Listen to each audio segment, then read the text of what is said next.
Carnegie Hall in New York City, the home of the world's greatest musical events.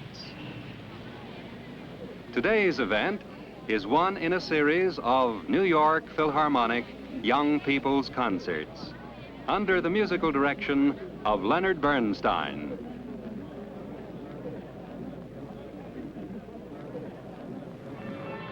And here is Mr. Bernstein.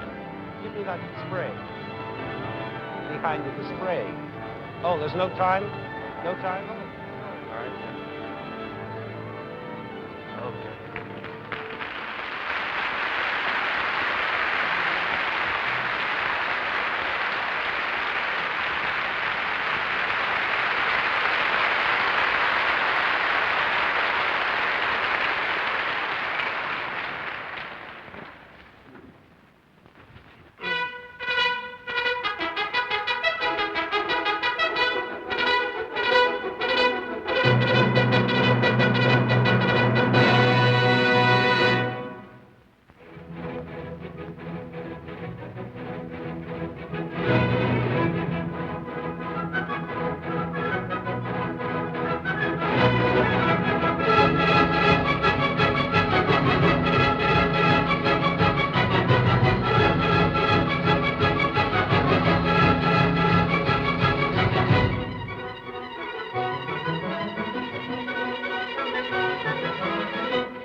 Okay, now what do you think that music's all about? Can you tell me? Got. That's just what I thought you'd say. Cowboys, bandits, horses, the Wild West. I know my little daughter, Jamie, who's 5 years old and who's sitting up there, agrees with you. When she heard me play this piece, she said, "Ooh, the Lone Ranger song. Hi-Yo Silver." Well, I hate to disappoint her, and you too, but it really isn't about the Lone Ranger at all. It's about notes, E-flats and F-sharps. You see, no matter how many times people tell you stories about what music means, forget them. Stories aren't what music means at all. Music is never about anything. Music just is. Music is notes. Beautiful notes and sounds put together in such a way that we get pleasure out of listening to them. That's all there is to it. And when we ask, what does it mean?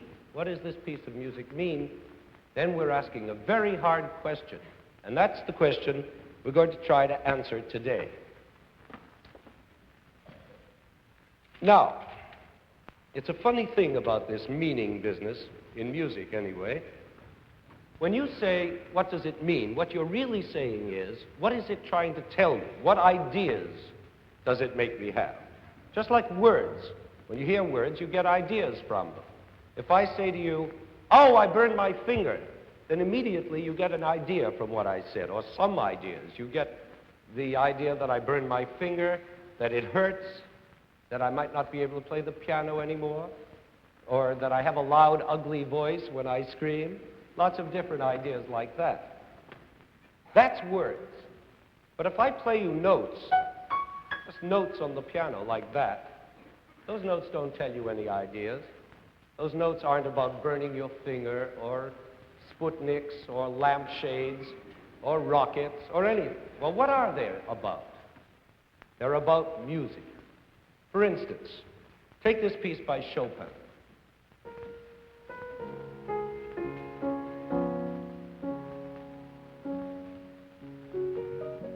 Beautiful, isn't it? But what's it about? Nothing. Or take this Beethoven sonata.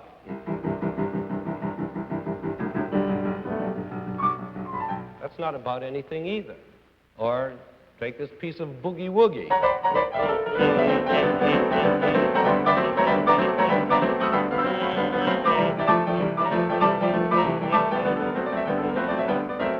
It's not about anything either.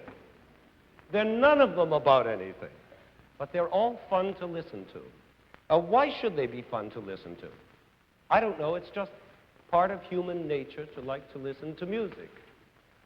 You see, notes aren't like words at all. Because if I say one single word all by itself to you, like rocket, immediately you have an idea. You see a picture in your mind. Rocket, bang, picture. But if I play a note, one note all alone, that means nothing. It's just a plain old F sharp or a B flat, a sound, that's all. Higher or lower, louder or softer. A sound that can seem very different if I play it, or if I sing it, or if an oboe plays it, or if a xylophone plays it, or if a trombone plays it. Very different. It's all the same note, only with a different sound. Now, all music is a combination of sounds like that one, and that one, and that one, and that one, all put together according to a plan. And the guy who plans it is called the composer, whether he's named Richard Rodgers or Rimsky-Korsakov. He's the composer. And his plan is to put the sounds together with rhythms and different instruments and voices or whatever in such a way that what finally comes out is exciting or fun or touching or interesting or all of those together. That's called music, and it has a musical meaning, which has nothing to do with any stories or pictures or anything like that. Of course, if there is a story connected to the music, okay. Sometimes it's good. In a way, it could give an extra meaning to the music, but it's extra. Remember that. And so, whatever music means, it's not the story. Well, what does it mean? That's what we're going to find out. Now, let's take the first step to finding out. Remember the piece we played at the beginning? That Wild West piece of music. Well, for one thing, it can't mean the Wild West, for the simple reason that it was written by a fellow who never heard of the Wild West, an Italian named Rossini. We think his music means cowboys and horses and the Wild West because we've been told so by so many movies and television shows.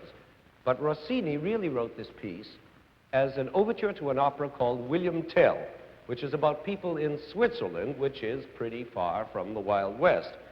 Well then, maybe the music's supposed to be about William Tell and Switzerland instead of about cowboys. Is that what it's about? No. It's not about William Tell or cowboys or lampshades or rockets or anything. Then what makes it so exciting? Well, there are a million reasons. But they're all musical reasons. That's the main point. For instance, take the rhythm,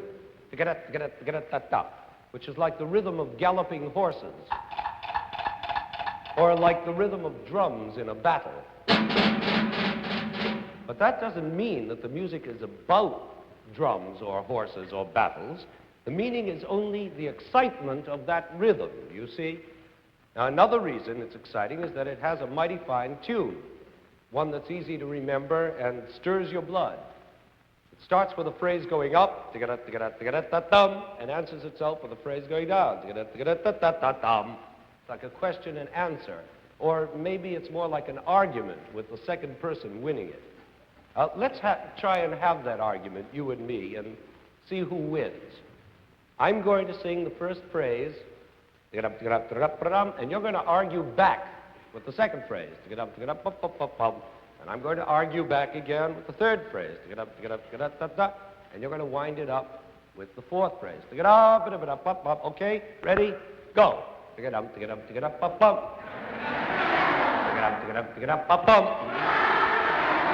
You win. You see? You see how exciting that last phrase is? It has all the excitement and triumph of winning an argument. It makes you feel good. But there are still more reasons why this music is exciting. For instance, the way it's played, the instruments that play it, like those trumpets at the beginning.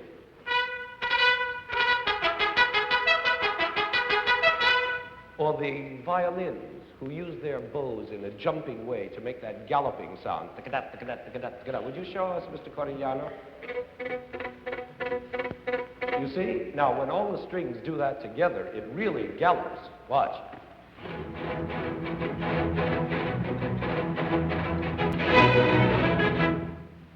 So you see, this music is exciting because it was written to be exciting, for musical reasons and for no other reasons. Well, if all that's true, then why does a composer put names on his music at all? Why doesn't he just write something called symphony or trio or composition number 95012 or anything?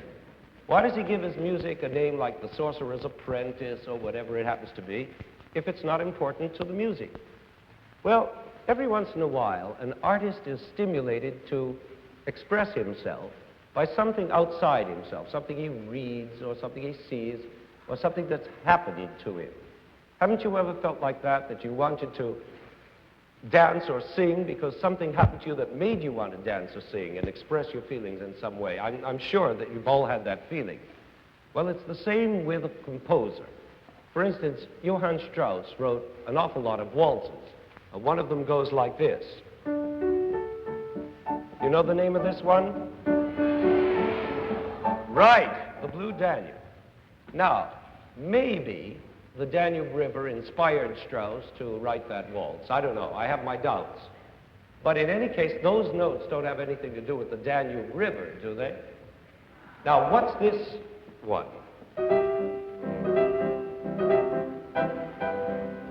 What? Right, Tales of the Vienna Woods. Well, why couldn't that one be called By the Blue Danube? Or the Emperor Waltz? Or the Tennessee Waltz? Or the Missouri Waltz, for that matter? What's the difference? A Strauss waltz by any other name is still just a lovely waltz. The name doesn't matter, except to help you tell one waltz apart from another, and maybe give the music a little more color, like a sort of fancy dress costume. Well, now I'm going to try a trick with you. We're going to play you a piece that has a story, very good story, but I'm going to tell you the wrong story. I'm just going to make one up out of my head that doesn't belong to this music at all, and I'm not going to tell you the real name of this piece. And you see if the story and the music don't go together just as well as if it were the real story. Okay, here goes. In the middle of a big city, there stands an enormous jail full of prisoners. It's midnight, and all the prisoners are asleep, except for one who can't sleep because he was put in jail unjustly. And he spends the whole night practicing on his kazoo while all the other prisoners are sleeping and snoring all around him. You all know what a kazoo is, you do? Well, this kazoo-playing prisoner has a friend who's going to come and rescue him tonight, and this friend's name is Superman. So, Superman comes charging down through the alley on his motorcycle.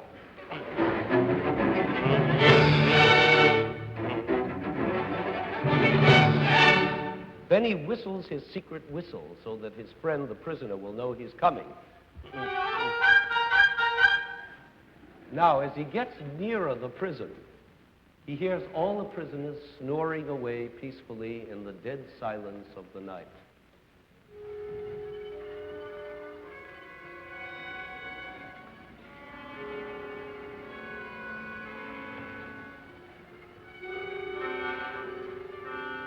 And over this snoring, he hears his friend playing on his kazoo, which gets louder and louder as he gets nearer.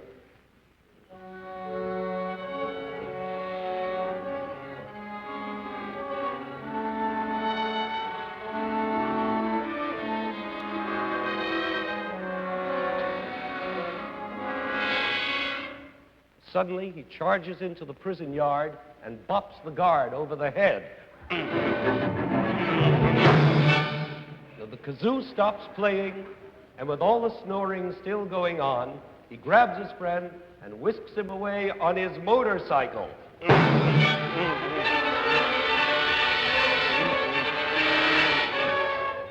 The snoring gets farther and farther away until we don't hear it at all anymore.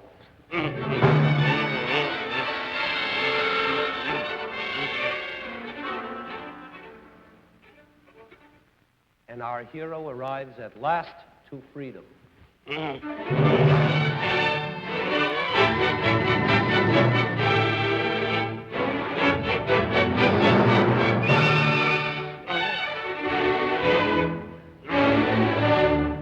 That's the story. Now, let's hear how this music sounds all put together. And remember to keep this story in your mind. Here goes. Here comes Superman. He hears the whistle.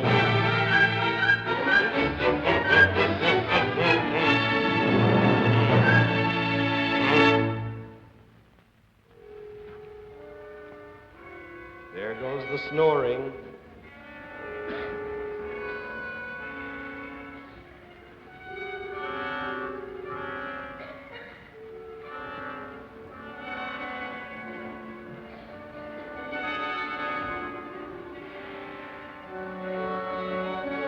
There's the kazoo.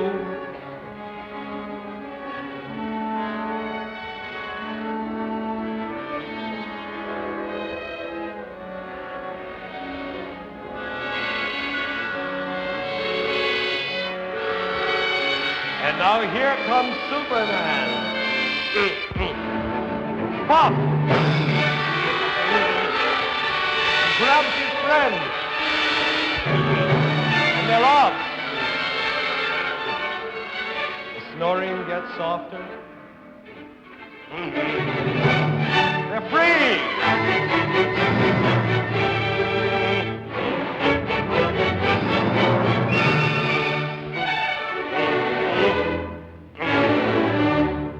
Now, all that makes good sense, doesn't it?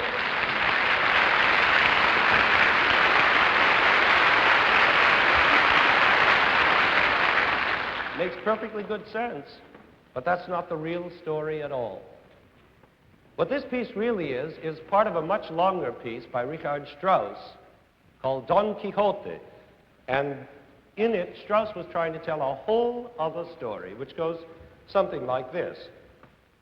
Don Quixote is the name of a silly old man back in the days of knights in armor and horseback, a foolish old man who read too many books about knighthood and chivalry and conquering armies for his beautiful lady and all that sort of nonsense, and who finally decided he was a marvelous knight himself. So off he goes on his skinny, bony old horse to conquer the world. And he has with him a companion named Sancho Panza, a little fat, jolly fellow who is very faithful to his master, but who is also sensible enough to know that his master's a little cuckoo. So we hear him laughing at old Don Quixote. Suddenly, Don Quixote spies a flock of sheep in the middle of a field going ba, ba. That's all that stuff you heard before, which we thought was snoring. And with them is a shepherd, keeping the sheep and playing on his pipe the way all shepherds do. Not a kazoo, but a shepherd's pipe. And Don Quixote, in his mixed-up mind, thinks that the sheep are an army specially put there for him to conquer. So in he charges with his sword flashing. And the sheep run off in all directions, baaing wildly. And he's convinced he has done a truly knightly deed. And is he proud? Now, let's listen to it all over again with the real story in mind and see how it sounds.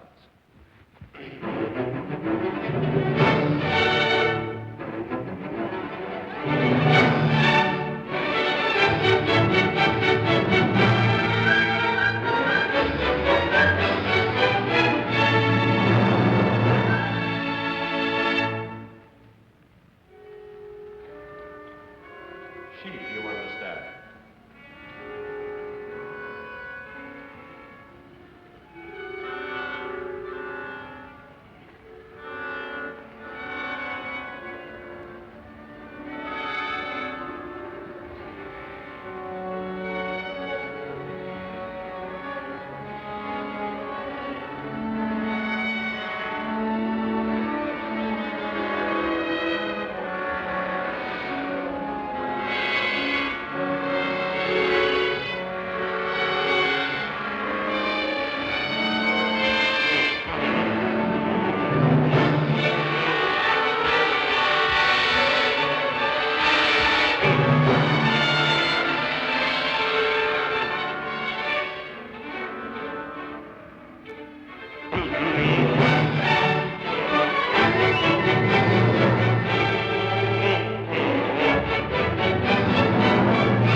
Now, was that music any different from what we played before?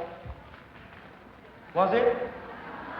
Is it more exciting, or more fun, or better music? No. Does it have any different musical meaning? No. It's exactly the same, only the story is different. And in fact, there are 100 other stories I could have made up out of my head for the same piece of music. But the music would still have been just as good or just as bad as it is without any story at all. Now do you see what I mean?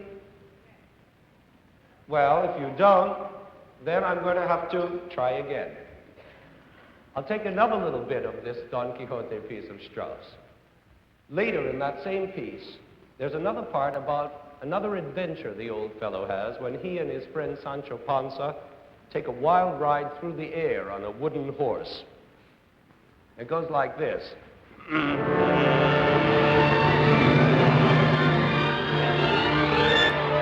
Now, in this part, there's even a wind machine in the percussion section to give you the effect of wind whistling by as they whoosh up and down through the clouds.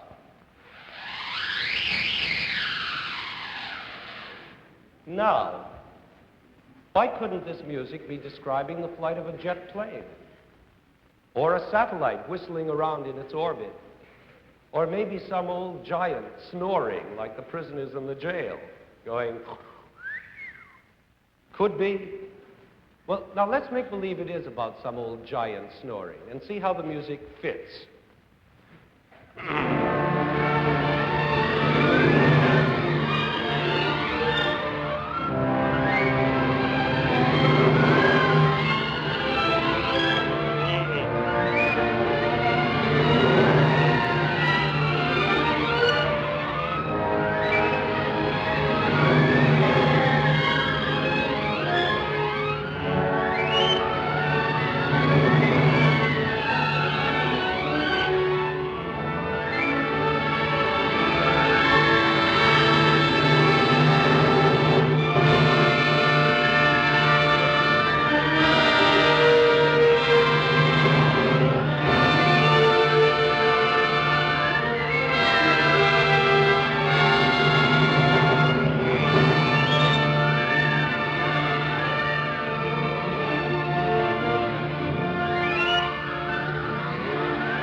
Isn't that exciting music?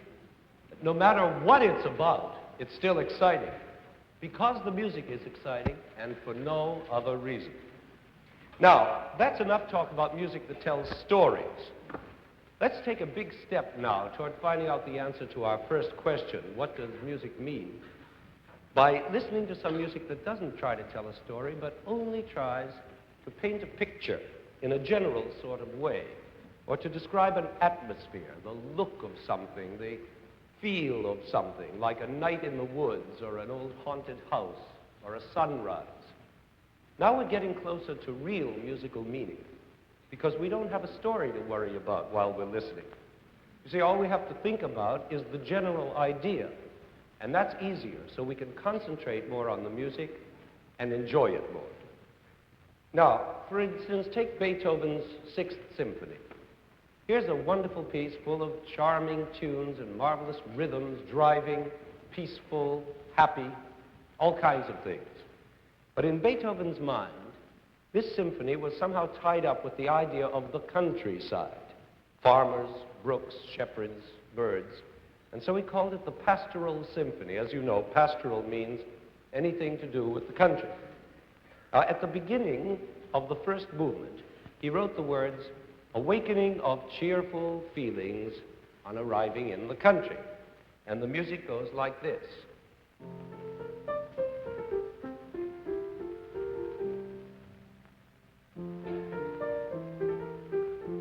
Sounds happy, cheerful, pretty, all right. But these feelings, after all, could be happy for any other reason, too. Supposing Beethoven had written the words, "Happy feelings because my uncle left me $1 million," or "Happy feelings because my bellyache went away." He could still have written this happy music, and it would have been just as good and just as happy. Well, now let's try something. Let's change the title of this piece and call it Happy Feelings Because My Bellyache Went Away, let's say. And let's listen to it with that in mind and see if it sounds any different.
Still the same happy music, whether it's about your bellyache or a trip to the country.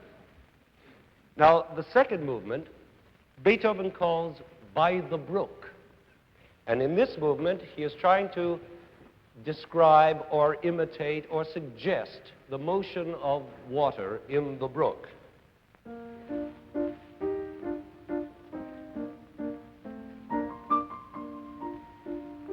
But supposing we call this asleep in a hammock, and that this motion we're describing gently rocking back and forth in a hammock instead of the water.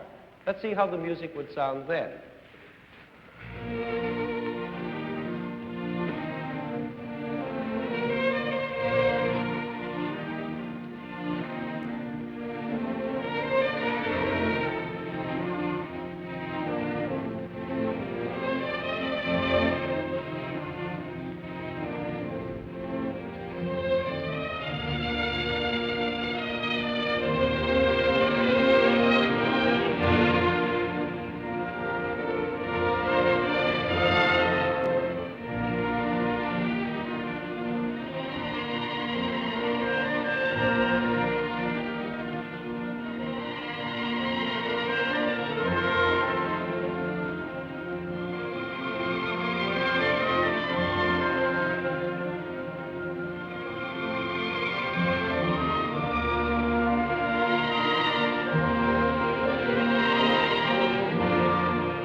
See, it doesn't change a thing, does it?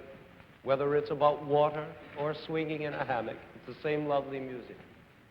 Now, one of the best pieces that paint pictures is by a Russian composer called Mussorgsky. And he wrote a piece named Pictures at an Exhibition. What Mussorgsky did was to take a lot of pictures hanging on a wall in a museum and write music that he thought could describe them. In other words, to try and do with notes what a painter does with paint.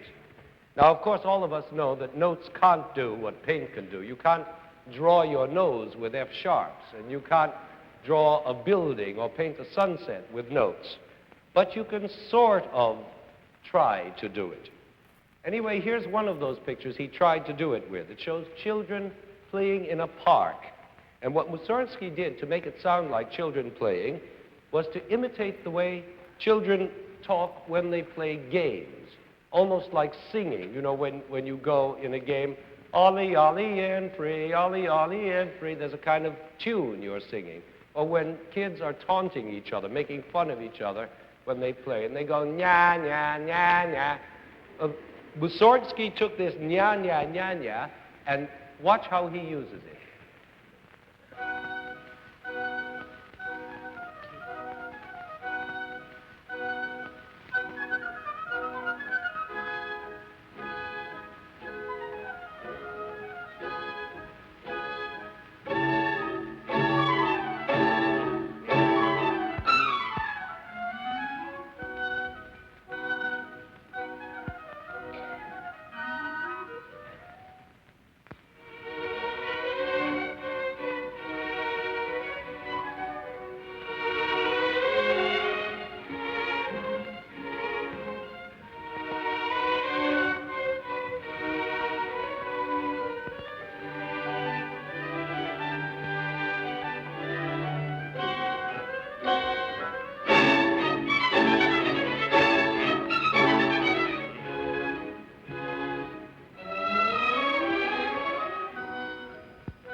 nya, nya, nya, nya. You see how he uses this? Almost to paint children with notes.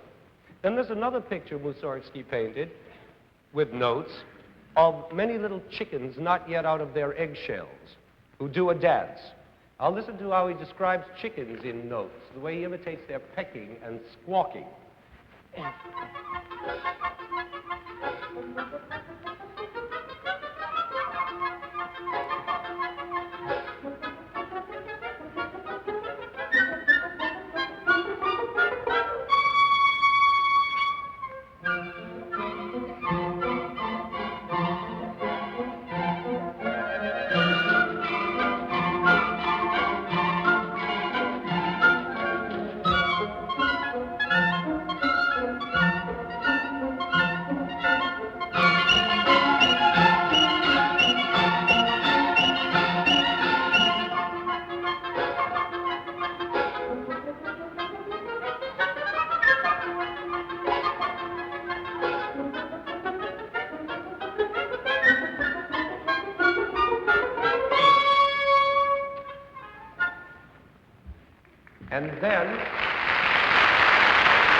And then the final picture, the last one of the series, where he paints a big gate in the Russian city of Kiev, a tremendous stone structure. And you can see what Mussorgsky had in his mind when you hear these great, big, strong chords like pillars holding up those tons of stone. Listen.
Now, that made you think of a big gate, didn't it? Did it? Didn't it? Okay. But only because I told you beforehand to think of a big gate. If I had told you beforehand to think about the Mississippi River flowing majestically down the middle of America, you would have had that in your mind when you heard these big chords. So again, there's the old answer. The picture that goes with music goes with it only because the composer says so, but it's not really a part of the music. It's extra. Now we're going to take another giant step toward finding out our answer to what music means. And this is a really big step. We're getting closer now to the answer. Because now we're going to forget all about those pieces that try to tell stories or paint pictures. We've had enough of that. And we're going to listen to music that describes emotions, feelings, like pain, happiness, loneliness, anger, love. I guess most music is like that. And the better it is, the more it will make you feel those emotions that the composer felt when he was writing it. Tchaikovsky was a composer who always tried to do this, who always tried to have his music mean something easily recognized as emotional. Take this part of his Fourth Symphony, for instance.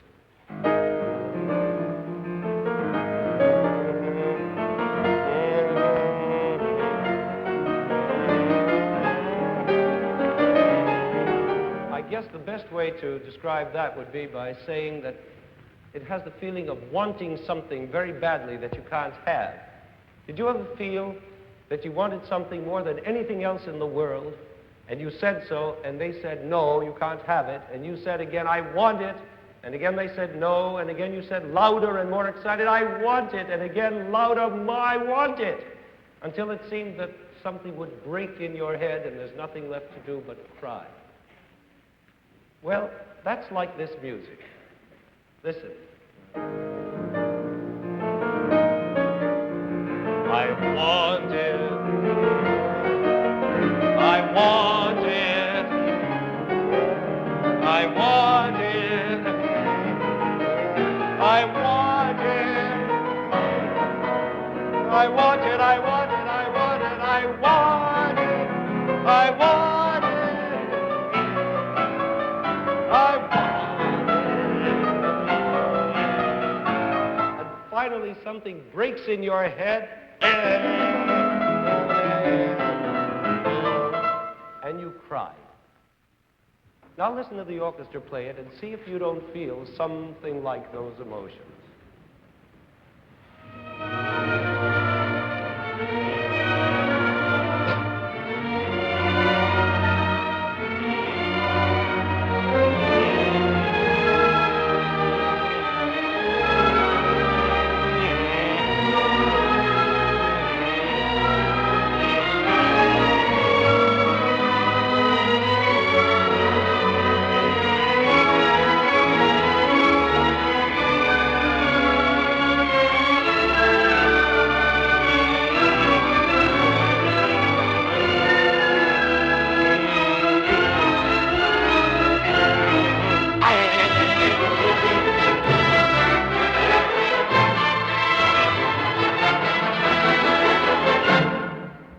Pretty emotional stuff, isn't it?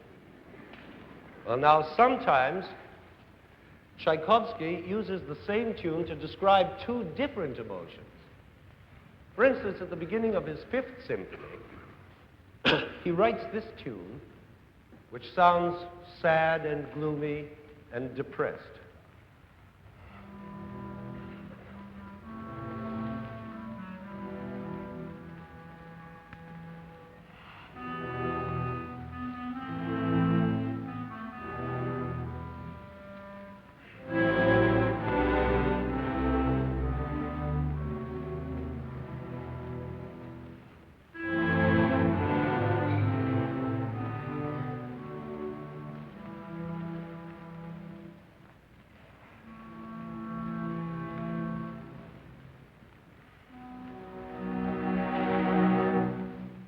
Depressing. But at the end of the symphony, in the last movement, he changes a few notes, what musicians call changing from minor to major. Some of you will know what that means. And it all comes out joyful and triumphant, like someone who has just made a touchdown and is the hero of the football game.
Didn't you feel triumphant?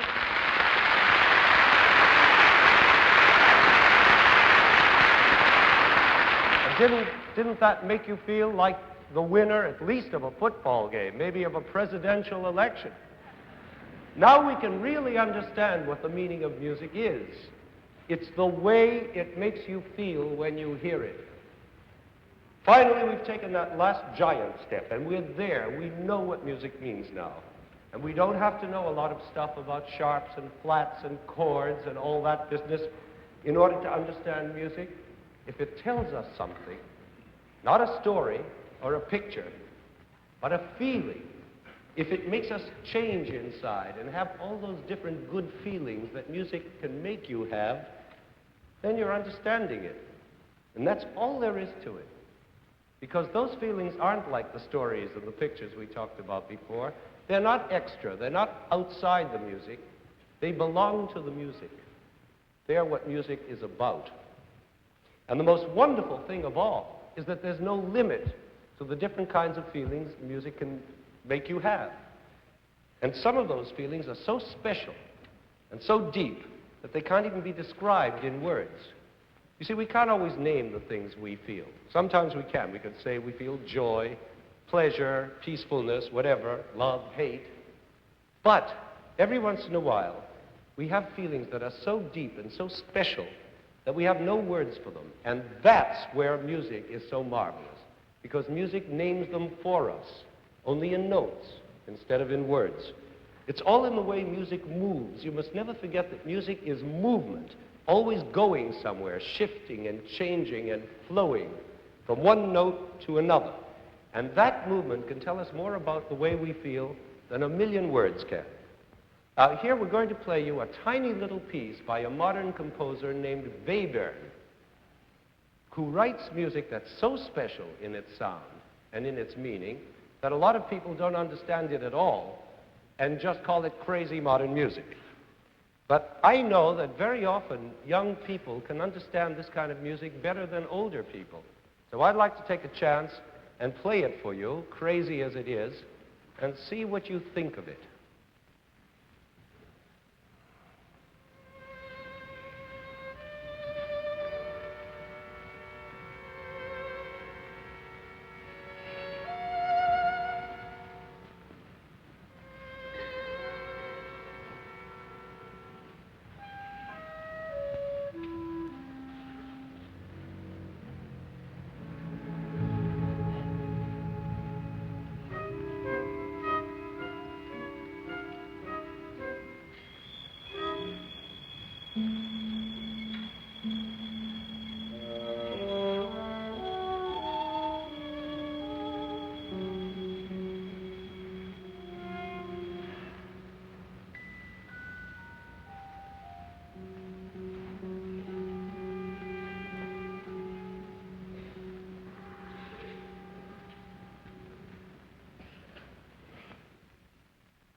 Pretty special stuff, isn't it? You see, if you even sneeze or cough, you're liable to miss it. It's so delicate and so deep inside that you mustn't even breathe while it's going on. What did you think of it? Did you think it was ugly? Think it was funny? Think it was pretty? Did it make you have feelings? Well, that's wonderful, because you see, that's just the wonder of music, that it can make you have, different people have different kinds of feelings. For instance, if I play a note on the piano, just one note, and I hold it a long time, that has no meaning at all, has it? But let's say I play the note and then I move to another note. Right away there's a meaning we can't name, a sort of stretch, a pulling, a pushing, something like that, but it's there. And the meaning is in the way those two notes move, and it makes something happen inside of you. If I move from that first note to another note, like this, the meaning changes. Something else happens inside of you. The stretch is bigger somehow and stronger. Now this note, for instance, means one thing with this chord under it. And it makes you feel a certain way. And it means something completely different with this chord under it. And it makes you feel another way. Then with this chord under it, it means something else. Or with this chord. And each way, each different chord makes you feel a different way. Now, what about these notes? Do you know what these notes are? What's that? Right. Okay. Well, now they mean something exciting and spooky is going to happen, like Dragnet. But if I take the same notes and just play them in a different way, they'll mean something else.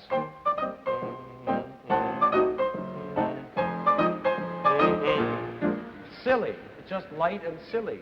And they're the same notes. So you see, the meaning of music is in music. It's in the melodies and the rhythms and the harmonies and the way it's orchestrated. And most important of all, in the way it develops itself.